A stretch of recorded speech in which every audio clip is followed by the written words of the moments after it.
Så hvad hedder du? Jeg hedder Philip Vest, og jeg er i gang med at lave det værk her, som hedder Glimt fra et Brostensplads. Og det er min assistent Else, min søde kæreste, der hjælper mig med at lave mit værk.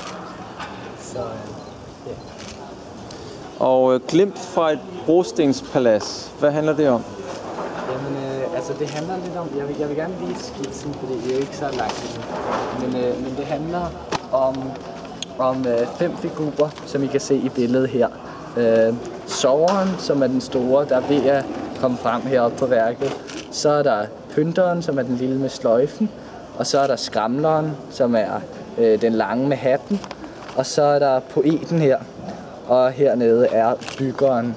Og de tager sig rundt til sådan nogle forladte bygninger, eller bygninger, der er ved at blive revet ned, eller andre sådan nogle steder, som folk har forkastet, og så bor de så i dem. For eksempel så har de boet i, mens Scala var ved at blive revet ned, så boede de i det, og de har haft ude ved Jagtvej, så var der en automaler, som var ved at blive revet ned, hvor det så var deres Brostenspalads, fordi de synes, det var så smukt. Og det er så nogle af de billeder her, hvor man kan se de her forfaldne bygninger.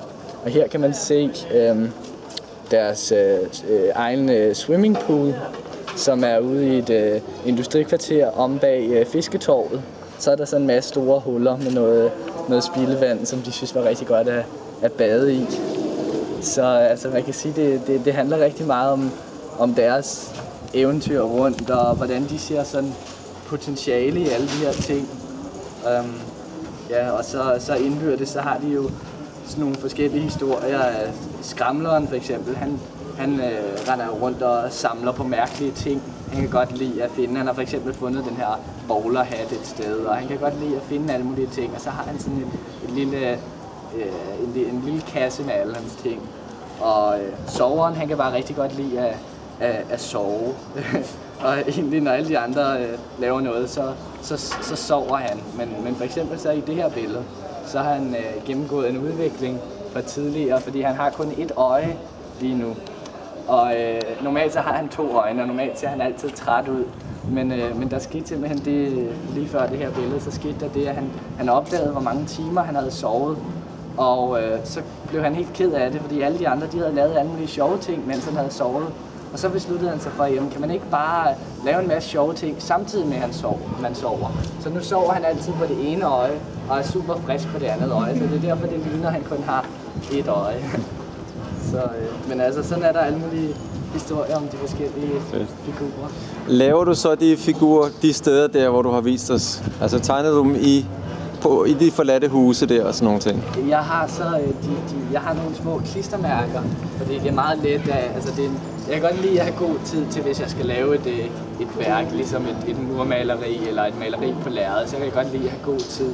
Men hvis jeg for eksempel, hvis de skal bevæge sig ud i byen som gadekunst, så har jeg klistermærker, fordi de er hurtige at sætte op, og de sådan, altså de kan gemme sig som sådan nogle små detaljer, hvor man tænker, er der ikke noget hvidt dernede, når er det bare noget papir, eller hvad er det, og så ser man, så er de 5 væsener på tur. Må jeg spørge dig, Philip, hvad har fået dig til at starte med at lave gadekunst? Jamen altså,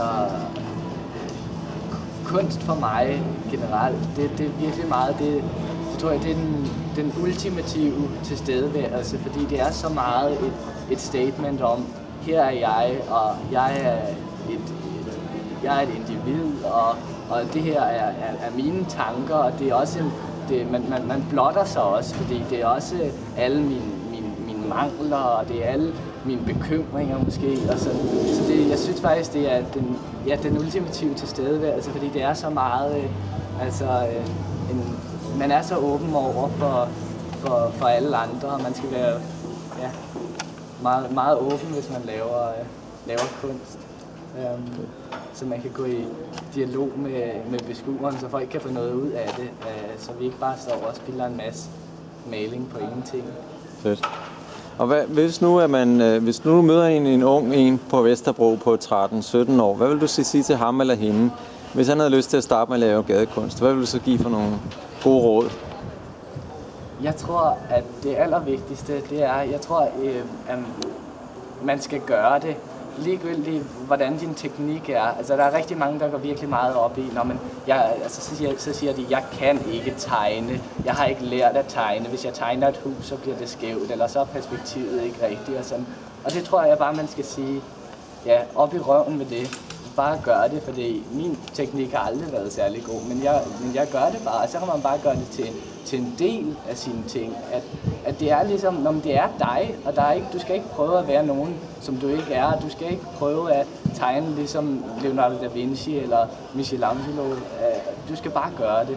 Og det tror jeg er det vigtigste råd, man kan give til folk omkring kunst og gadekunst. Og sådan. Super. Tak skal du have. Det var så lidt.